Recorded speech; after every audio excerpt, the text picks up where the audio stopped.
Alright, so today is just nasty out. It's been raining all night. It looks like it's going to rain all day. So, got a little project I'm going to be doing here. So, I got this toolbox in my truck. And it has to sit farther back because of the stack I have in there.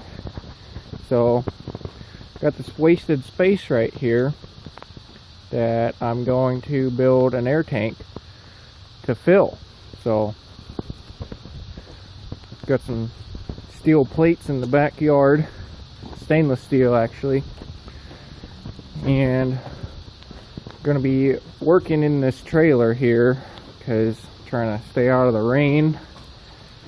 Just got done or almost done putting a new deck in, getting it repainted and everything. I'm gonna put this grill in there, use as a shop table because that's all I got right now. So yeah, I'm gonna torch the top off that, get it in the grill or get it in the trailer. Yeah, right here's some 1/8 inch stainless steel that I'm gonna make a square tank out of, or rectangular, or whatever you want to call it. And gonna have to add some interior supports because square isn't the best shape for an air tank. So I'm gonna have some stainless steel rods on the inside to help it. So yeah, I'm gonna get this thing cut up.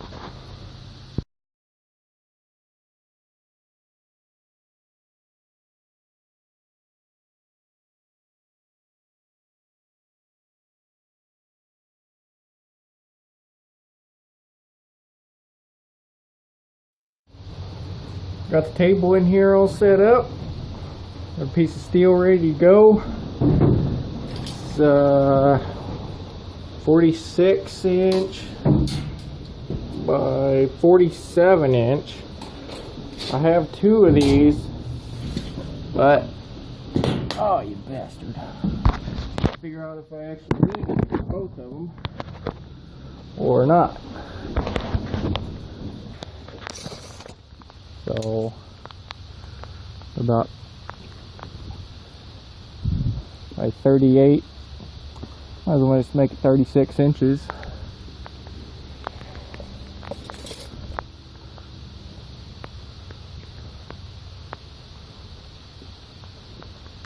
Seven inches or so.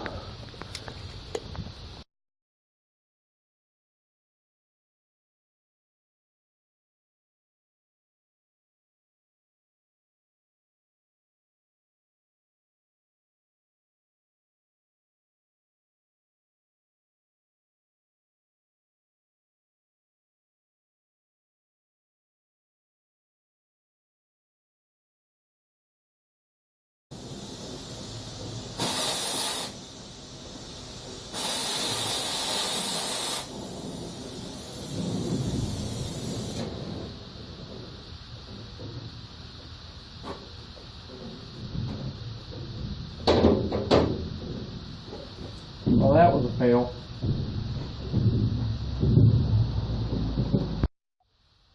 Well, torch cutting stainless was a fail. I don't know if I'm just doing something wrong or that just made a mess of things and wanted to melt through my vice grips, so I don't know what either get a plasma cutter or just a grinder. So alright, so instead of torching, I'm going to use this grinder here, and it's a little bit of a sketch setup. What I had to do to get this cutting wheel on here because I don't have the right adapter piece, and this grinder also doesn't have a guard on it. The wheel is a little bit bigger than I'm supposed to be using, so I'm kind of concerned with my fingers being right here. So the best I got is these gloves, which I know are not going to give that much protection if it were to come apart, but something's better than nothing, so we're gonna give her a go.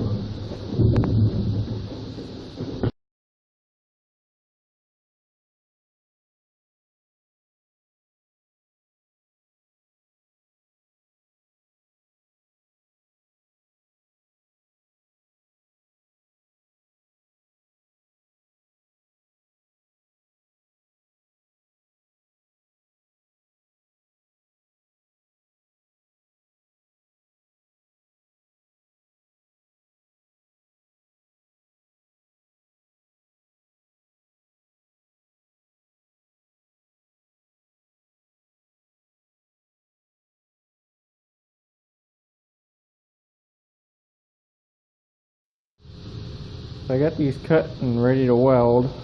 Instead of doing rods for my interior supports, I decided I'm just going to cut up a plate. Use these 2-inch strips at each one of these cross sections.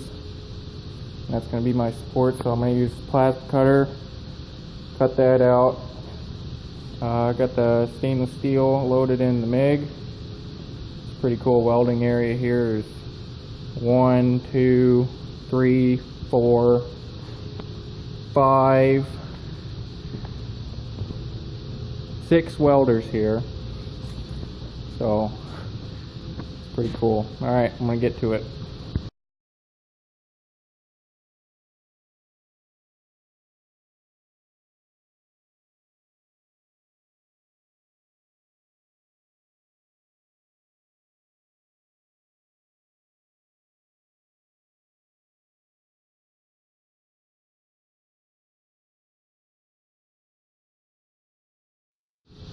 So in determining how many interior supports you need on the air tank, what you're finding is the maximum area you can have between supports there for the amount of pressure that you want in there. And I didn't calculate it out, but I'm sure this is more than enough.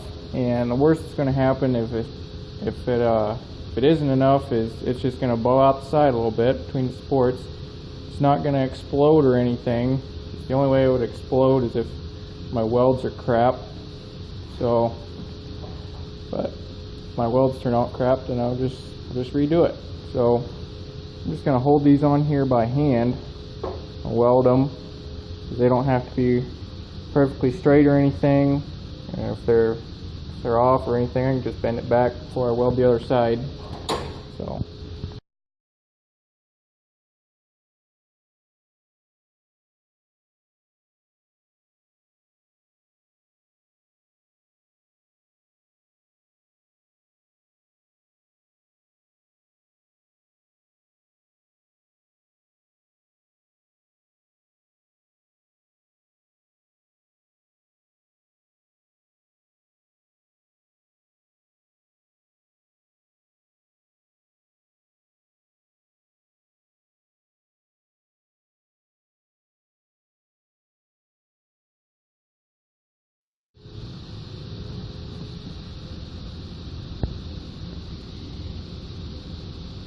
Say that's a pretty good bead.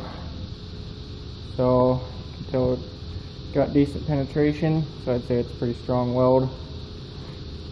Before I put the sides on, I'm going to plasma cut some holes so I can weld these on.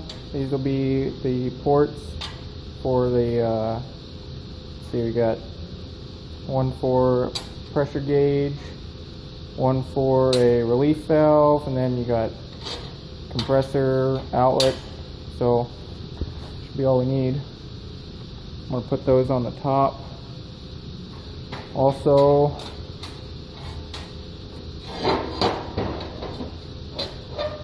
can't see it good here, but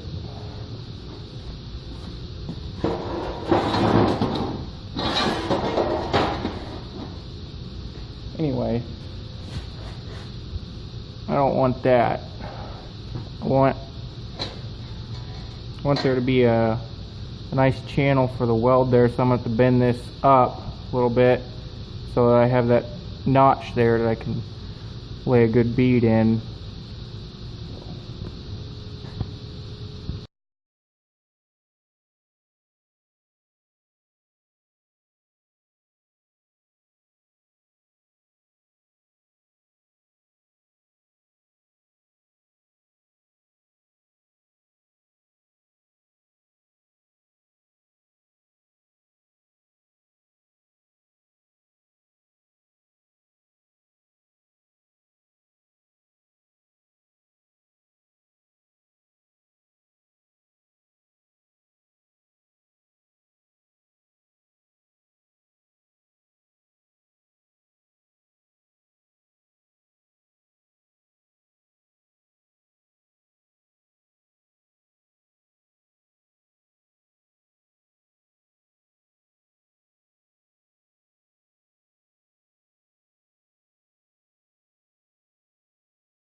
Got it all finished up.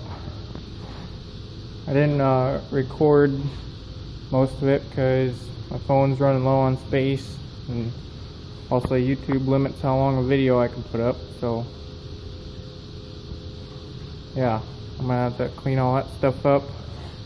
So probably a flap disc or something, and I think I'm gonna paint it too, but might thinking about putting a handle or two on it and possibly some feet on the bottom to elevate it just slightly, but I'm not sure yet.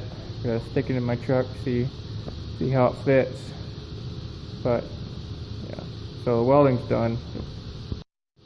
And as you probably noticed during this, I was not being precise with anything really, and that's because I don't need to be with this. It's just an air tank. It's just got to sit there and hold air. I don't really care how perfect it is.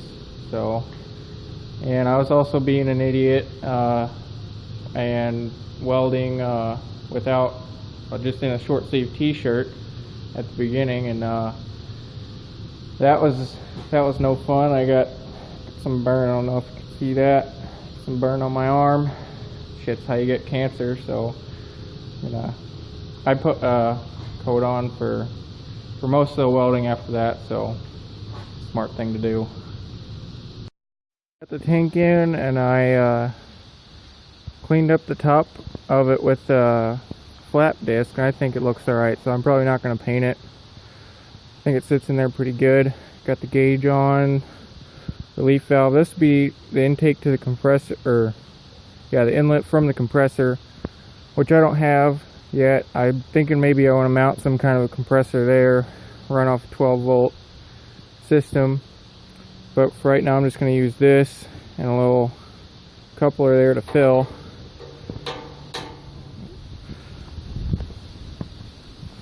It's the first time I'm putting pressure in it, so see how it goes.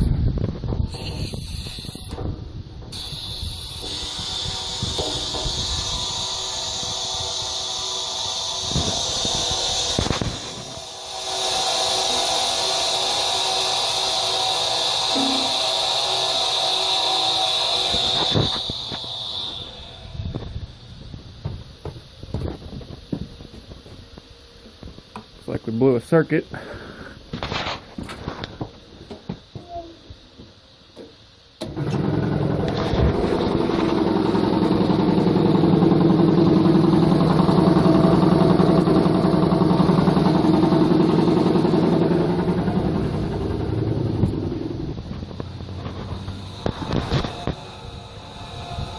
About 40. My relief valve is for 150 pounds when it pops, so we'll see how it does.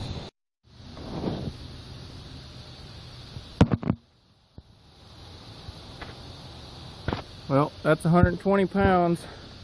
It does have a leak in the back corner over there. I'm gonna have to go over with a TIG welder probably. That should be pretty easy to do. You can tell on the top it's bowing that up. I don't know how easily you can see that, but it's got a pretty good bulge in there, but that'll be alright. So yeah, anyway, got that done. Thanks for watching.